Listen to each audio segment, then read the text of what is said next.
다른 교회에서 보기 드문 초등학생, 중고등청 어른이 합해서 연속 기도하고 또 특별 찬양을 하는데 많은 은혜를 받았습니다. 여기 눈총이 똥말똥말한 어린이들, 앞으로 위대한 인물들이 다 되리라고 봅니다. 또 힘입어 전화가는 젊은이들, 학생들, 앞으로 큰 지도자가 될 것이라고 기대합니다. 부모님 주일에 여러분 자녀들을 위해 기도하시고 자랑스러운 부모로서 행복한 삶을 영위하시기를 기원합니다. 저는 옆에 있는 서강교회에서 40년 장기 목회를 하고 은퇴한 지가 벌써 11년째 됩니다. 마포지방과 반세기의 역사를 같이 하기 때문에 가나안 교회의 역사도 나름대로 자세히 알고 있습니다. 성광교회에서 은강교회로, 은강교회에서 가나안교회로 오셔서 이 가나안교회 젖과 꿀이 흐르는 아름다운 교회를 이룩하셨습니다. 초대 소하춘 목사께서 땅을 파느라고 수고하고 애쓸 때 제가 감리사로서 지켜본 일이 있고, 그 후에 조던한 목사님이 음악 목회를 찬란하게 전국의 이름을 떨치고 하셨고, 남정신 목사님이 오셔서 아주 큰 역사, 교회를 지으시고 부흥을 이루어 주셨습니다. 18년 전 최성감 목사님이 오셔서 오늘까지 섬기시면서 깜짝 놀랄 부흥을 한 것을 생각할 때 얼마나 감사한지 알 수가 없습니다. 최 목사님이 오셨을 때 저는 속으로 이 최 목사가 큰일 하나 저지를 것 같다 하는 생각을 했습니다. 왜냐하면 많은 인물을 길러낸 충청도 한가운데 홍성 출신으로 거기 학교를 졸업하셨는데 아주 우수하게 모범적으로 졸업하신 분이라는 얘기를 들었기 때문에 그렇습니다. 왜냐하면 저도 서울에서 배제된 게다가 6.25 때 홍성 가서 그 학교 나온 사람이기 때문에 그렇습니다. 여기 장로님 중에 두 분이 제가 알기에는 홍성중학교, 고등학교 출신 장로님이 계시다는 얘기도 들었습니다. 이 교회가 앞으로 지금 마포지방에서 현재로선 제일 아름다운 큰 건물을 가지고 있는데 앞으로 서울에서 한국에서도 이름을 떨치는 그러한 교회가 되어질 줄 믿고 간절히 축원합니다. 마포지방에는 12분의 원로 목사님이 계신데 최고령 이 앞에 앉아 계신 93세 주 목사님, 또 91세 우리 김 목사님도 여기 앉아 계십니다.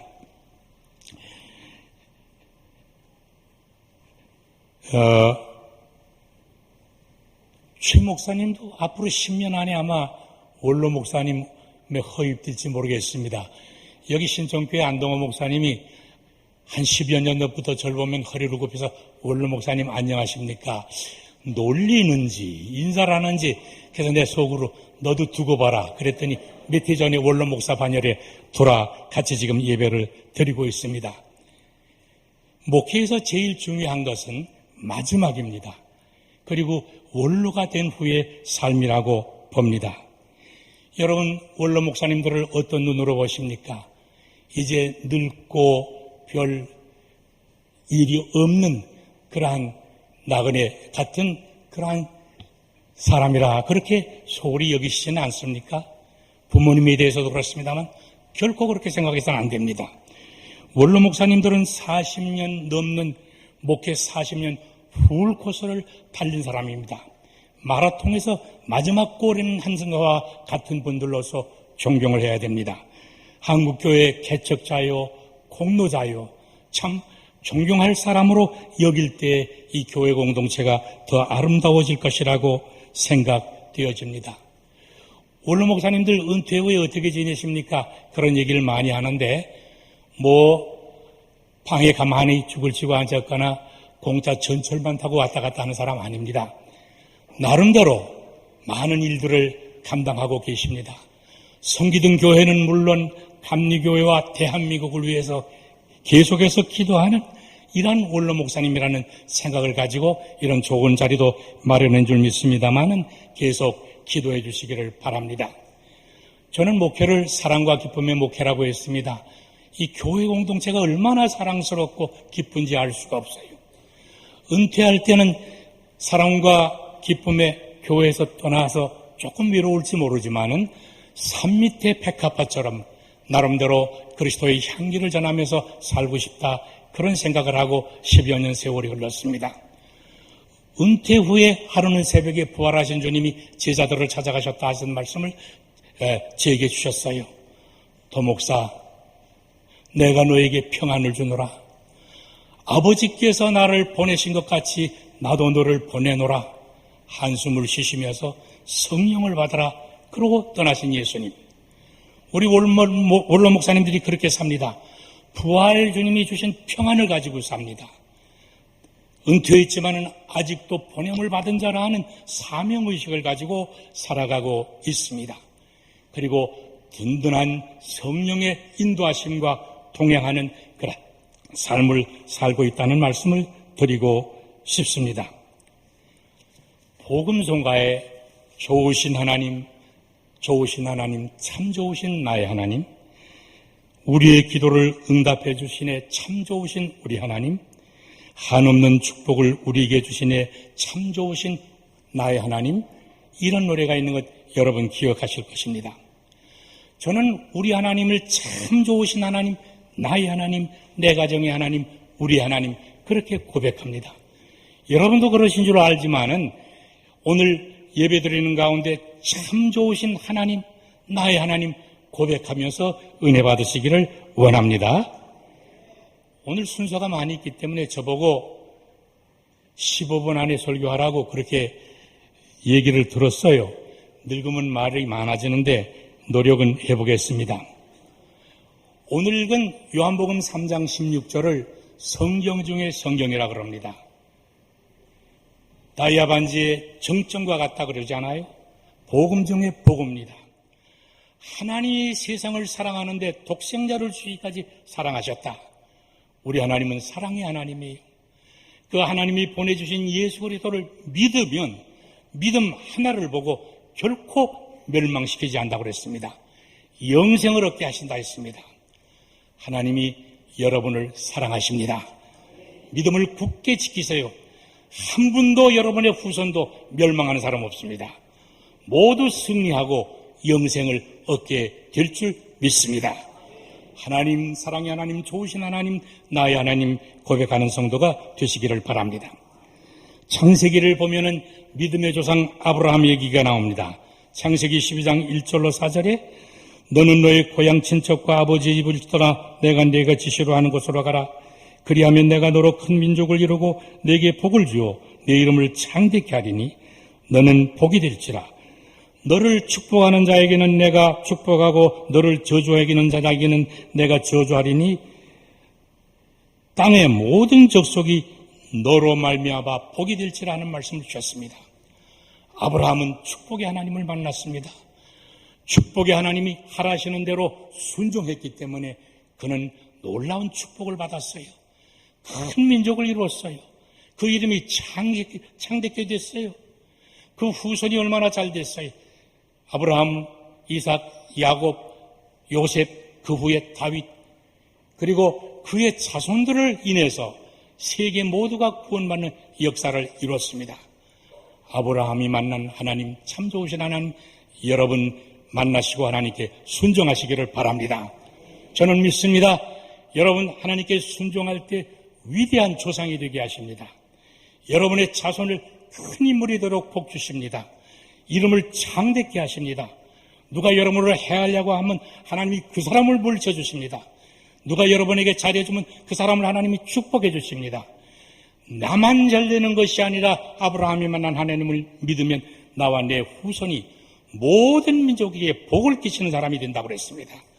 모든 민족에게 복을 끼치는 나와 내 후손이 되게 하시는 축복의 하나님, 좋으신 하나님, 나의 하나님으로 고백하시기를 원합니다.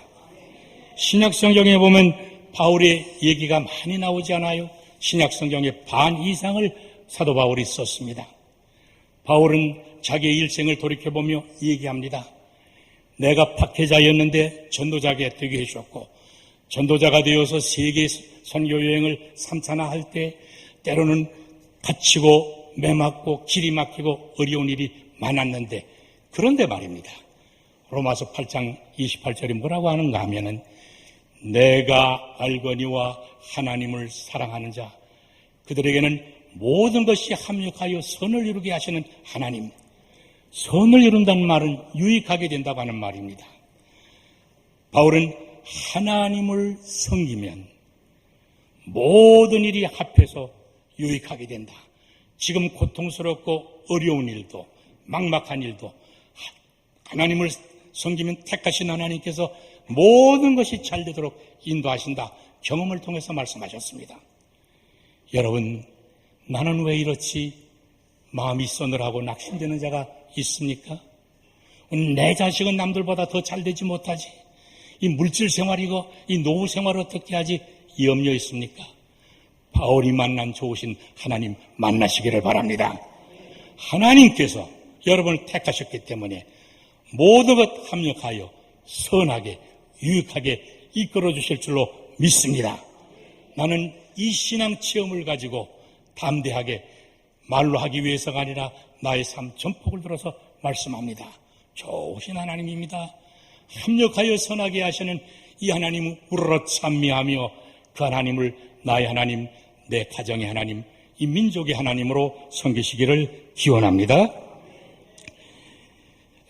누가복음 15장에 보면 탕자의 비유, 설명 안 해도 알잖아요. 아버지의 재산을 가지고 다 탕진하고 줄여 죽게 되었으니까 아버지 집을 찾아가는 겁니다. 난 아버지 아들 자격 없습니다. 일꾼의 하나로 써주십시오. 탕자가 돌아왔잖아요. 이 돌아온 탕자를 맞이하는 아버지가 얼마나 큰 사랑을 가지셨어요. 너는 잃었다가 찾은 아들이요 죽었다가 살아난 아들이라. 이 아들에게 새 신을 신겨라, 새 옷을 입혀라, 가락지를 끼워라, 잔치를 벌려라. 그러고 그 아들을 영접해 주시는 거예요. 탕자의 아버지, 우리의 하나님, 좋으신 하나님이십니다. 피터스버그 러시아에 가면 국립박물관에 렘브란트라고 하는 유명한 화가가 쓴 탕자의 비 사진이 크게 걸려 있어요. 제가 한 2번 가봤습니다. 근데 거기 이 렘브란트 빛의 화가인 그 사람이 아버지를 어떻게 그렸는가 하면은, 아들이 회개하고 돌아오는데 아들 양 어깨에 2손을 얹어놨는데요. 한 손은 남자의 손이고 한 손은 여자의 손이에요. 아버지의 손이고 어머니의 손이에요. 아버지는 돌아온 탕자를 사랑하고 환영하되 아버지의 마음으로, 어머니의 마음으로 사랑해 준 것을 볼 수가 있습니다. 영국 성공회 신부면서 하버드 대학 교수를 지낸, 지금 얼마 전에 고인이 됐습니다마는, 그분이 이 렘브란트의 그림 탕자의 비유를 책상에 놓고서 날마다 명상했대요. 나는 죄인이지. 하나님께 돌아가야지. 하나님은 조건 없이 용서해 주시는 분. 기독교인은 죄 없는 사람이 아니에요. 용서받은 죄인이에요. 나를 용서해 주시고 용납해 주시는 하나님께 감사와 찬양을 하면서 나도 아버지와 같이 용서받고 축복받았으니 아버지의 손, 어머니의 손으로 이웃들을 살펴야지. 하버드대 교수하면서 방학 때마다 남미, 페루와 어려운 데 가서 어려운 사람을 돕는 일을 하다가 마지막엔 교수의 직 버리고 캐나다 장애인의 마을에 가서 아주 의식이 없는 그러한 장애아를 품고 돕다가 세상을 마친 그러한 사람의 얘기를 듣습니다. 여러분, 나의 하나님, 여러분의 하나님, 아버지의 손으로 붙들어 주십니다. 어머니의 손으로 쓰다듬어 주시는 이 하나님을 나의 하나님으로 삼으시기를 바랍니다. 우리에게 허물이 있습니다. 우리에게 약함이 있습니다. 그러나 아버지께 돌아가면 하나님은 조건 없이 우리를 품어주시고 새 옷 입히고 잔치를 베풀어 주시는 이 고마우신 하나님, 그 하나님께 은혜를 입은 우리는 남에게 또한 은혜를 베풀며 사는 삶을 사는 것, 이것이 기독자의 길이 되는 것입니다. 여러분, 더 긴 말씀 드리지 않겠습니다. 좋으신 하나님, 참 좋으신 하나님, 이 노래 알죠? 한번 같이 불러보시겠습니다.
역사를 믿으면서 저를 따라서 오늘의 제목을 신앙 고백하는 마음으로 복창을 하겠습니다.